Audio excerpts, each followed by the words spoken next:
Appreciate you all joining us. We got to talk about this post-credit scene. I'm going to probably clip this out, just get Tyra's and Brandon's thoughts and make a separate video for this. So listen, we're live, guys. We're talking. We just talked about the entire episode, and now we're kind of transitioning to our thoughts on this post-credit scene. Now, just to set the scene up, I assume he's back in Atlanta. He's back from this tour with Paperboy. He gets a bag. It has his name on it. They deliver the bag to him. It has, a phone number on there. Earn opens the bag. There's some drugs. There's a metal band in there. And then there's a photo frame. And we pan out and we zoom in. And it is the same individual from episode 1 who we saw talking to the black dude on the lake in Georgia. It's the same guy in episode 4 who was talking to Marshall and ultimately shot himself. And now he makes his return. What does it all mean? I'm going to give my thoughts here in a second, but Tyra, I want to start with you. When you saw that scene, and you're just like, wait a minute. Does this mean that all these previous standalone episodes, Three Smacks, the Big Paycheck, Rich Wigger, Poe Wigger, Trinity to the Bone, that's in the same universe? Same universe. Are we in the multiverse here situation?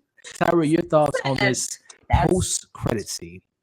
That's what I said. I say, oh, this has to mean, because he was very diligent. He's like, yeah, this isn't. He's like, no, this is your bag. Like, this belongs to you. You're owed this in a sense. So I was like, oh, and it took me a minute to just connect the dots with the picture at all. And I was like, oh, this is owed to him. Like, so this is all the same universe. This is who he had to, give up everything. And he owed reparations in a sense, from ancestors on up to Ern's family. So it's all falling into his lap. And I was like, okay, well, what the hell does this mean? If everything's connected, what's that mean for next season? What's going on? Like, is this actually happening? It was a lot. I just didn't know. It threw me for a loop because I thought, these were all pretty much statement pieces and social commentary, and we were going to, venture off into, because you don't even have to have viewed the first or the second season to even understand what's going on here. It's just all, a whole brand new thing. But I'm like, if all of these things are connected, what does that mean for us for next season? That's what I was thinking about. I was like, it was a lot. It messed up my whole brain. Same here, Brandon, man. Same question to you. Your thoughts on when you saw the package. Number one, I mean, let's be honest. Are you opening up a random package you know ain't yours, and not like opening up with like prongs and being super far away? But then, of course, Brandon, your thoughts on what this means for the rest of this season, as well as like Tyra alluded to, what does it mean for next season? I'm like Tyra times 2. First of all, and like you, Elliot, hell no, I'm not finna just open up some random package. I know that's not my damn bag. Are you serious? I'm not finna go to jail for you or nobody. I'm gonna open it. If I open it, I'm gonna open it right there in front of you. Like, I want somebody to record this. Okay, hey, this or have the dude that dropped it off open that bag. Yeah. He is delivering this to me. I'm saying this is not my bag, but he sends mine. I don't know what's in it. I'm opening it now. It could be some type of drugs in there. Who knows? Be a bunch of hands. Yeah. And matter of fact, like I don't get it. Like, I know he had the Deftones shirt in there. Somebody left a comment on my thing talking about, oh, you don't get it, you don't understand the Deftones as a reference because black people are always crying out, but everyone is deaf to our tones and we're always ignored. And I was like, okay. I don't even thought he was a fan of Deftones. Like, it would be different if it was a random shirt, but that's an actual band. I was not able to connect any dots. Tyra had to help me on this. I was like, I don't get it. People are saying these are the reparations, but I'm like, what kind of reparations are these? Because it's a bag of drugs and a picture. So I was like, he took out the drugs, and I was like, is this something that we're gonna see? I don't know. We didn't get a lot of Earn this season. Like, he was just on go and calculating. Like, he just seems so unapproachable this season and so cut off from everybody and just so tunnel vision with everything. And it's like, well, damn, is Earn okay? But it's he did take out the shirt as in like, okay, yeah, I'm gonna wear this. So I don't know. What exactly that could mean. Yeah, it didn't. It didn't do anything for me. I heard what you're saying about the multiverse, all this connected. Okay, cool. Yeah. But I don't know. I wasn't like, oh, this is what they're doing. Right. Man. It all makes sense. Yeah.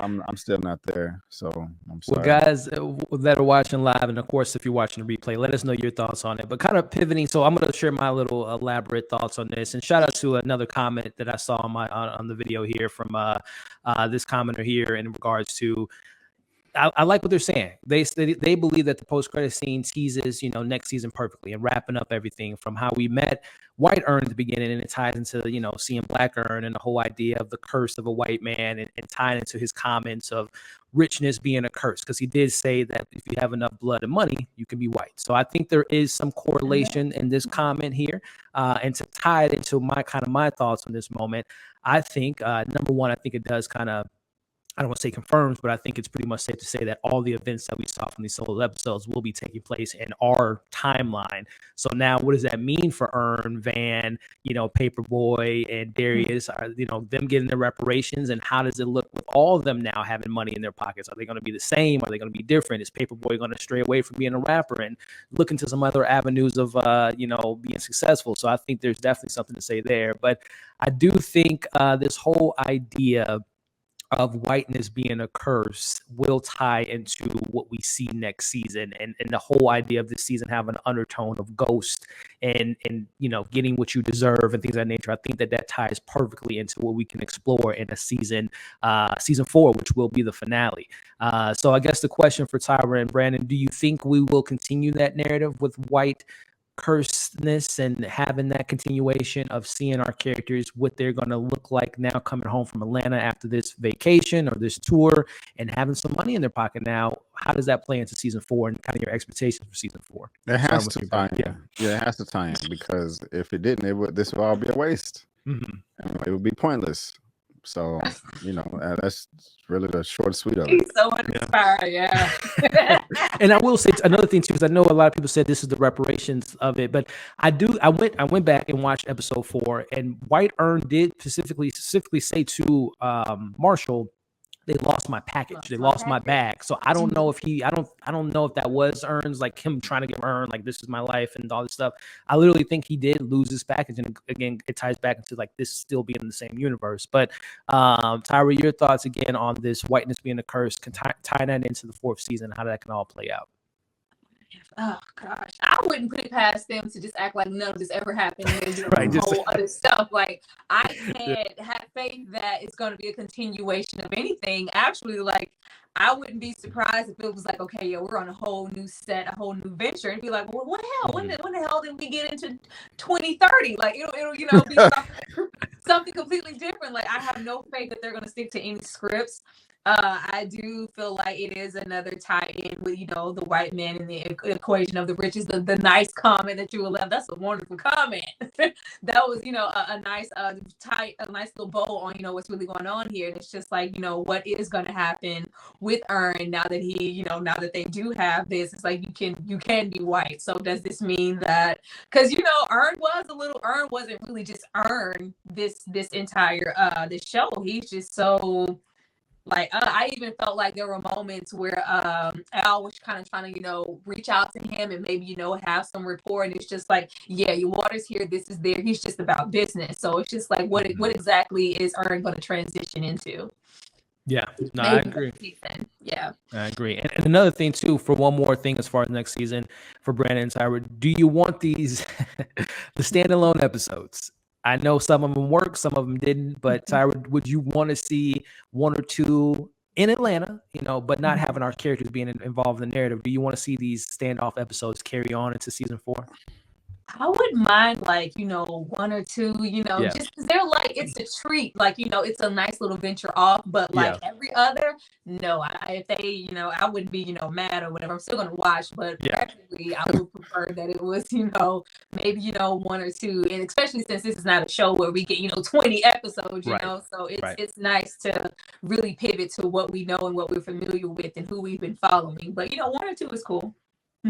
Same for you, B. Again, this is the final season. So I don't want standalones, even though I did enjoy them, but I want to spend the last 10 episodes with our main cast. But B, do you have a difference in opinion? Would you like to see, maybe not like Tyra said, every other episode, but maybe one in the middle of the season and one like second to last episode, like a standalone episode? It doesn't matter to me. If they're going to have the standalone episodes, they have to connect. They have to connect, yeah. Even with the ones from season 3, like the ones from season 4 need to connect with season 3. If we're not going to do, if follow up, a follow up. Okay. Yeah, exactly, a follow up. If they're just going to leave it alone, yeah. The train to the bone, like, See what It was little Sebastian's entertaining, up but to. it was like what it ain't had nothing to do with nothing, you know. Like for me at least. So if and we found out that that's Ern's long lost grandmother, auntie or something, and they tied in. He Okay, comes home like my grandma or auntie. yeah, Yeah. that's cool. And the little Sebastian started hanging out with Ern, or he mentor him at the I don't know, just something. It needs to connect. Yeah. I don't want all this just randomness. That's That would be pretty interesting, especially with Darius being so wild of a character. If Darius was somehow related to that woman, Sylvia, I think Sylvia was her name. That would be kind of funny if they were connecting it that way. And again, I do think there were, looking back on those solo episodes, there were connective tissues thematically speaking, like Trinity Bone, for example. Those white people not culturing their son, he found culture somewhere else. And then we're seeing that now with our main cast. They're seeing different cultures and how different people, from Tupac dying the way he died, white people wearing blackface. I think there was some thematic connectivities.